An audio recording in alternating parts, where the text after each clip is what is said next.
आज इस चाय के स्वाद में कुछ खास बात है। देखते हैं खाना कैसे बनाती है।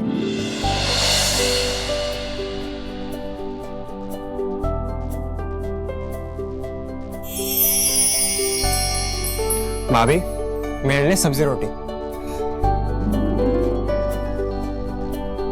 भाभी, मेरे लिए स्पेशल बासमती राइस।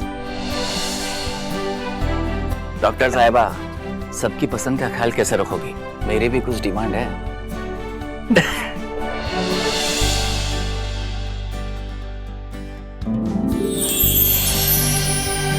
एक डॉक्टर होने के नाते सेहत का ख्याल रखना मेरा फर्ज है और एक बहू होने के नाते परिवार वालों का दिल जीतना भी मेरा फर्ज है। ये सब पॉसिबल हो पाया है पंचामृता की वजह से। इंडिया का फर्स्ट फोर्टिफाइड राइस और इनके सारे प्रोडक्ट जो खाने में पौष्टिक तत्व की कमी को भर देते हैं। I certified where food is fortified. This program is presented by Smart Bazaar.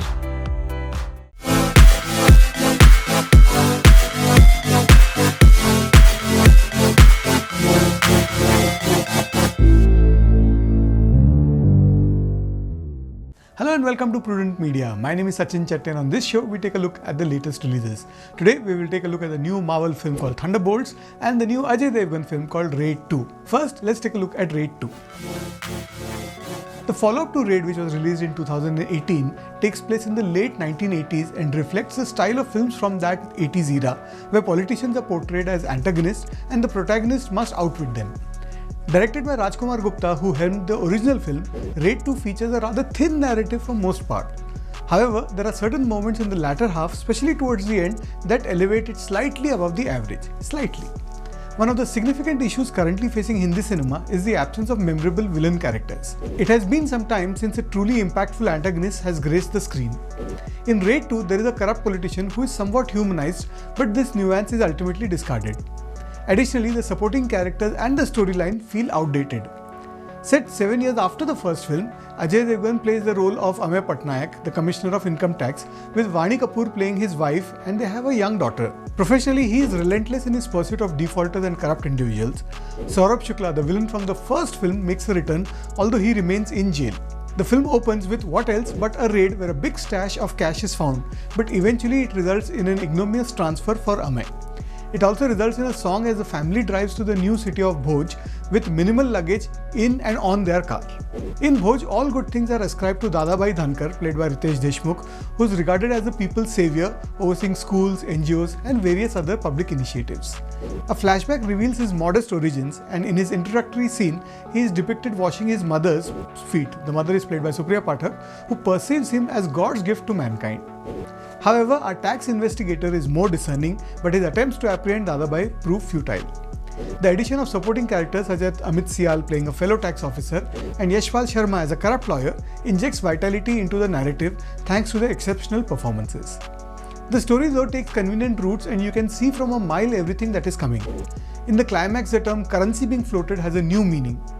It is also the high point of the film as we hear Lakshmikant Pyaralal's Paisa Ye Paisa from Karz on the soundtrack, and fortunately it has an extended run. That was the best part of the film.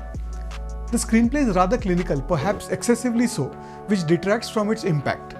The character introductions, conflict developments and resolutions are all very familiar tropes. Yet, even if only on screen, there is a sense of catharsis, however minor, in witnessing virtuous characters outsmarting the corrupt.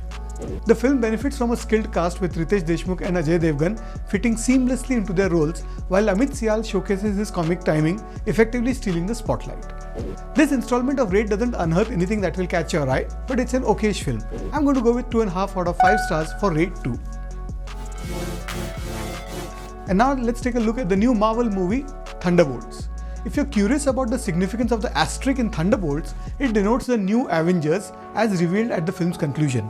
Maybe they could have revealed it earlier, but it was probably a marketing decision like most things in the Marvel Cinematic Universe. This film marks the 36th installment in MCU and there appears to be no endgame on the horizon. For those not deeply invested, keeping track of all the films can be quite challenging. Recently, the financial performance of these films has been disappointing for the studios, particularly in Phase 5. With the exception of Deadpool and Wolverine, the majority have underperformed, with Ant-Man and Wasp representing a significant downturn for Marvel. The one thing common to the present situation of the characters in Thunderbolts is that they are all troubled souls in need of therapy. The film opens with Elena Belova, played by Florence Pugh, the troubled sibling of Scarlett Johansson's Natasha Romanoff, also known as Black Widow. Yelena, though petite, possesses formidable strength and can single-handedly confront a small army. Additionally, there is John Walker, played by Walt Russell, the successor to Captain America, and Ava Starr, also known as Ghost, played by Hannah John Kamen, who has the ability to disappear, reappear, and pass through solid objects at will. They all undertake morally ambiguous tasks for Valentina Allegra de Fontaine, played by Julia Louis-Dreyfus, the CIA director who is facing impeachment due to her pursuit of a personal agenda. Valentina successfully gathers this group of individuals at a clandestine location with the aim of eliminating them so she can cover her tracks. However, an unexpected visitor named Bob also shows up, who is initially uncertain of how he ended up there, but as events unfold, his true nature as a formidable force becomes apparent, setting the stage for a confrontation. Since all of them come with their own antisocial baggage, it is hard for them to team up, but sometimes necessity is the mother of all friendships. Unlike many successful Marvel films that heavily incorporate humor, even amidst heroic narratives, Schreier exercises restraint, opting instead to emphasize serious themes such as childhood trauma and depression among adults. The director also seems to channelize his inner Christopher Nolan in creatively visualizing some of the scenes. The post-credit sequence hints at a new group of superheroes approaching the Thunderbolts, a clever marketing decision to revive the fortunes of the studio. I'm going to go with 3.5 out of 5 stars for Thunderbolts. It's a decent film, but this is just the first in this particular franchise or set of films. Well, that's what I thought of the films that were released this week. Do let us know what you think. And I'll be back with you next week with more movie reviews. Till then, it's goodbye from me.